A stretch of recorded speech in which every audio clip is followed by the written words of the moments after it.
달순의 라이브입니다. 네, 달순의 프리뷰 시간입니다. 자, 이번 주도 아주 재미난 경기 많이 열립니다. 이번 주말에는 이제 프리미어리그로 여러분들 다시 만나게 됩니다. 자, 이번 프리미어리그 경기들 많은데 달순의 프리뷰에서는 제가 중계하는 경기만 프리뷰해드립니다. 다른 거 안 해드립니다. 근데 이 사다리 뭐냐, 자꾸 다리 쥐나요, 그런다. 자, 첫 번째 경기입니다. 일단 토트넘과 허더스필드가 이제 경기를 하게 되는데, 자, 토트넘에게 아주 중요한 경기죠. 토트넘 현재 4위입니다. 4위를 기록하고 있고, 이 경기를 잡아야 하지만 4위 진입이라고 하는 것들 무난히 해낼 수가 있는데, 자, 일단 토트넘은 흐름 좋죠. 유럽 챔피언스리그 8강 1차전에서 누굴 잡았냐? 맨시티. 누가 골 넣었죠? 손흥민이 바로 골 넣었습니다. 손흥민이 그 골 넣은 다음에 영어 되게 멋있게 하던데, 저는 영어 잘 못해서 승리는 우리 거야 막 이런 얘기 했었는데, 손흥민 선수가 정말 멋지게 골을 넣고 이제 승리를 거둬서 흐름 자체가 아주 좋습니다. 근데 이제 좀 부담감이 좀 있다라고 하면 뭐냐면, 앞뒤로 해서 어쨌든 맨체스터 시티와의 8강 1, 2차전을 해야 되는 거 아닙니까? 체력적인 어떤 부담감이라든지 집중력에 약간 좀 문제가 드러날 수 있는 건 있습니다. 또 하나는 지금 케인 시즌 아웃 가능성이 좀 높아지고 있고요. 알리는 시즌 아웃까지는 아니지만 어쨌든 손부상을 당했기 때문에 컨디션을 좀 우려할 수도 있고, 또 라멜라도 좀 좋지 않다고 합니다. 그래서 부상자가 조금 이어지고 있는 게 토트넘의 좀 고민이긴 한데, 상대가 누구죠? 허더스필드입니다. 허덕허덕대고 있죠. 지금 강등이 이미 확정됐습니다. 최근에 5연패를 포함을 해서 올 시즌 프리미어리그 전체 3승밖에 기록하지 못했기 때문에, 토트넘이 현재 아까 말씀드렸던 것처럼 케인이나 몇몇 부상자는 있지만 손흥민을 중심으로 해서 요렌테라든지 루카스 모우라가 있기 때문에 허더스필드의 경기를 하는 데는 뭐 큰 부담감이 없지 않을까. 그래서 저는 이 경기 토트넘의 승부입니다. 자, 두 번째는 이제 맨유와 웨스트햄 경기입니다. 이 경기 상당히 중요하고 좀 살떨릴 승부가 될 수 있습니다. 맨유에게는 저는 이렇게 생각돼요. 맨유가 현재 4위 다툼을 상당히 심각하게 하고 있는데, 맨유에게는 어쩌면 이번 시즌 4위 진입을 위한 마지막 승부처가 될 수도 있지 않을까. 그만큼 중요하다는 얘기인데요. 지금 맨유가 4위 토트넘에게 승점 3점 뒤진 6위입니다.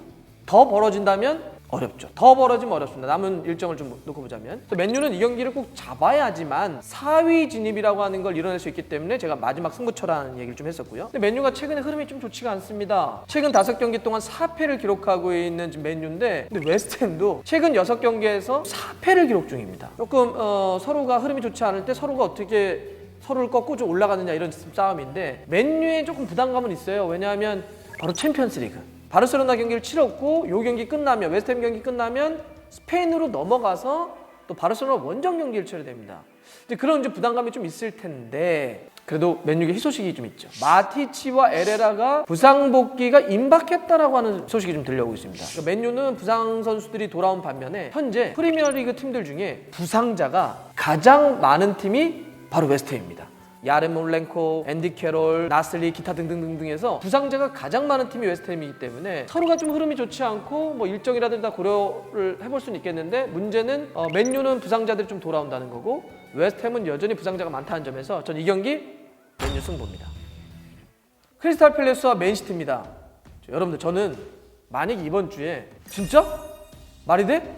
만약 이런 이변 혹은 생각지 못했던 어떤 결과가 나온다고 한다면 이 경기에서 나올 수 있다고 봅니다. 크리스탈 팰리스는 왜 12위고 맨시티는 지금 선두 다툼을 하고 있는데, 무슨 맨시티가 크리스탈 팰리스에게 뭐 잘못된다라는 말입니까? 이렇게 얘기할 수 있겠는데, 맨시티가 올 시즌 프리미어리그 홈 경기에서 딱 한 번 졌습니다.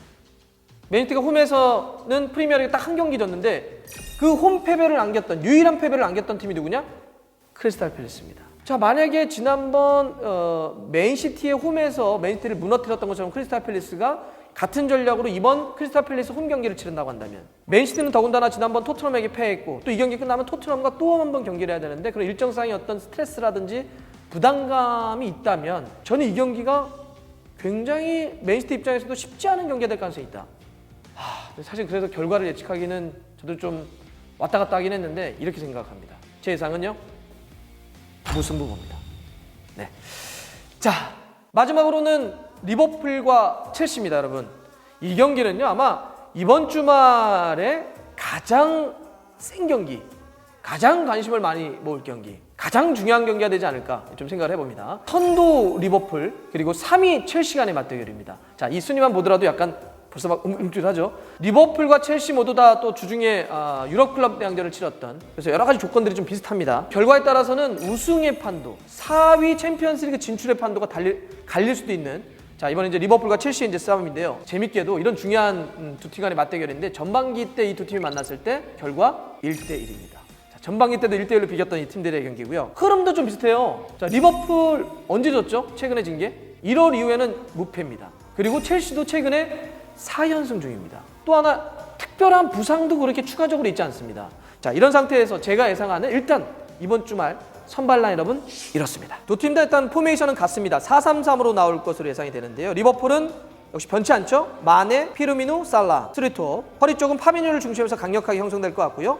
수비 좋습니다. 반다이크와 알리송. 첼시는 아자르를 중심으로 해서 변치 않는 조르지뉴, 캉테, 또 수비 쪽에 다비드 루이스도 그대로 나올 것으로 좀 보입니다. 근데 문제는 첼시가 약간의 로테이션을 쓸 수 있다는 건데 이과인 대신 지루, 페드로 대신 오도이, 왼쪽 수비수 에메르송 대신 알론소가 나올 수도 있습니다. 전술적인 특징도 좀 짚을 필요가 있는데요. 두 팀이 일단 포메이션은 같습니다. 같은 4-3-3인데 축구는 달라요. 축구는 다릅니다. 리버풀 같은 경우는 공격적인 형태의 4-3-3, 앞쪽에 쓰리톱, 마네, 피르미누, 살라를 중심으로 해서 굉장히 강력한 공격력을 좀 발휘하는, 약간 몸의 중심이 좀 앞에 있다. 그러면서도 후방 쪽에 반다이크가 너무나 잘해주고 있는 게 전술적인 특징이라고 한다면, 첼시는 반면에 약간 뒤쪽에 좀 모아져 있습니다. 사리볼이라고 하는 것이 조르지뉴와 같은 선수들을 약간 후방 쪽에 내려놓고 뒤에서부터 볼을 풀어나오는, 두 팀이 같은 4-3-3이지만 다른 전술적인 특징을 갖고 있다고 하는 것도 이 경기를 보면서 지켜보시면 재미난 관전 포인트입니다. 자, 근데 이제 문제는 뭐냐면 첼시가 로테이션을 쓰게 된다면 로테이션을 돌릴 만한 선수들의 전력이 좀 떨어진다라고 하는 것. 예를 들어서 왼쪽이 알론소가 나오건